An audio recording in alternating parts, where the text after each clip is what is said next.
AIDF বিজেপিৰ B team আৰু AIDFৰ oxygen নোলোৱাকে BJP চলিব নোৱাৰে। যোৱাকালি প্ৰমাণ হৈ গ'ল বিজেপি নেতৃত্বাধীন NDA AIDFৰ অক্সিজেন নোলোৱাকে অসমত ৰাজনীতি কৰিব নোৱাৰে। এইটো 100% লিখি ৰাখক। আৰু অতদিনে আজি অসমৰ যিগৰাকী মানুহ মুখ্যমন্ত্ৰী সেই মানুহগৰাকীয়ে কংগ্ৰেছত থাকোঁতেও তেওঁ সেই ষড়যন্ত্ৰটো কৰি আছিল। সেই সাম্প্ৰদায়িক ৰাজনীতিৰ ষড়যন্ত্ৰটো তেওঁহে চলাই আছিল আচলতে। এইবাৰ পুৰা প্ৰমাণ হৈ গ'ল। আৰু যোৱাকালিৰ ঘটনা এই কথা প্ৰমাণ কৰিলে আগৰ তেওঁলোকৰ যিবোৰ কথা এতিয়া তেওঁলোকৰ কাৰণে পুৰণা অচিনাকি মানুহ চিনাকি হৈ গ'ল। তেওঁলোকৰ কাৰণে আগতে তেওঁলোকে গ্ৰহণ নকৰা মানুহ কালি গ্ৰহণযোগ্য হৈ গ'ল। গতিকে এই কথা পুনৰ প্ৰমাণ হৈ গ'ল। অতদিনে তেওঁলোকৰ এতিয়া অসমত বিজেপি অতদিনে জীয়াই আছিলে কেৱল মাত্ৰ AIDFৰ কাৰণে। সাম্প্ৰদায়িকতাৰ মুখখন তেওঁলোকে দেখুৱায়। বদৰুদ্দিন আজমল চাহাব তেওঁলোকৰ কাৰণে শক্তি, তেওঁলোকৰ কাৰণে ইন্ধন, তেওঁলোকৰ কাৰণে অক্সিজেন সকলো।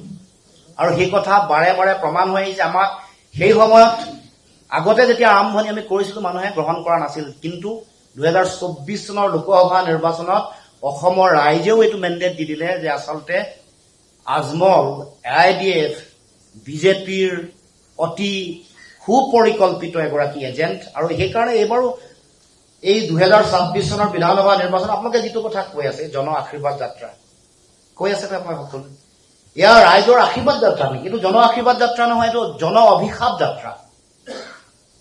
এই যে জনজাতীয় মানুহৰ 49,500 বিঘা মাটি আম্বানী, আদানী আৰু ৰামদেৱ গডৰেজক দি দিছে। জনজাতীয় মানুহৰ ইয়াৰ আশীৰ্বাদ পাব নেকি? এই যে মুখ্যমন্ত্ৰীৰ পৰিয়ালে দুৰ্নীতি কৰি আছে, সম্পত্তিৰ অবাধ তেওঁলোকে মানে লাখ লাখ হাজাৰ হাজাৰ কোটি টকাৰ তেওঁলোকৰ বিভিন্ন সম্পত্তিৰ ইফাল সিফাল, জনগণৰ ইয়াত কি আশীৰ্বাদ পাব? জনগণৰ অভিশাপ পাব।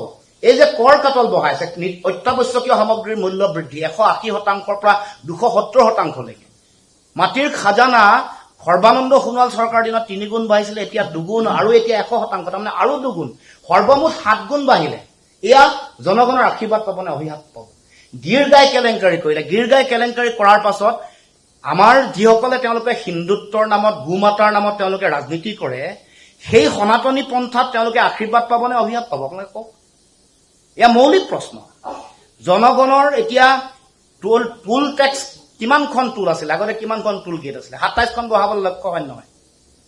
এই নিৰ্বাচনৰ আগত 2-3খন আৰু উপহাৰ দিলে নে নাই দিয়া? জনগণৰ ইয়াত আশীৰ্বাদ পাব নে অভিশাপ পাব? লাইটৰ বিল তেওঁলোকে প্ৰথমতে কেইবাবাৰো বঢ়াই নি শেষত স্মাৰ্ট ডকাইট লগাই দিলে, স্মাৰ্ট মিটাৰ লগাই দিলে, হয় নহয়? জনগণৰ আশীৰ্বাদ পাব নে অভিশাপ পাব?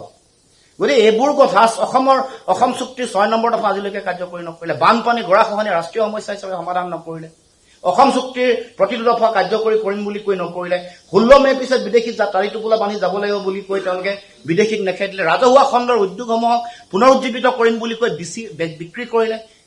চব আটাইতকৈ ডাঙৰ কথা, নিৰ্বাচনৰ আগত জুবিনদাৰ হত্যাৰ ন্যায় দিম বুলি কৈ নিদিলে। জনগণৰ আশীৰ্বাদ পাব নে অভিশাপ পাব? কওক আপোনালোকে। এয়া জন আশীৰ্বাদ যাত্ৰা নহয়, এয়া জন অভিশাপ যাত্ৰা বুলি আজিৰ পৰা লিপিবদ্ধ হ'ব লাগে, আজিৰ পৰা চিহ্নিত হ'ব। গতিকে ৰাইজ, এয়া জন আশীৰ্বাদ যাত্ৰা নহয়। আৰু জনগণে দিব লগা আশীৰ্বাদ দি আছে 26ৰ নিৰ্বাচনত অহা 7 আৰু 10 বা 11 তাৰিখৰ ভিতৰত হ'বতো নিৰ্বাচন। ইয়াত জনতাৰ যি অভিশাপ তেওঁলোকে EVM বাকচৰ ভিতৰত তেওঁলোকে চিল মোহৰ মাৰি ভৰাই।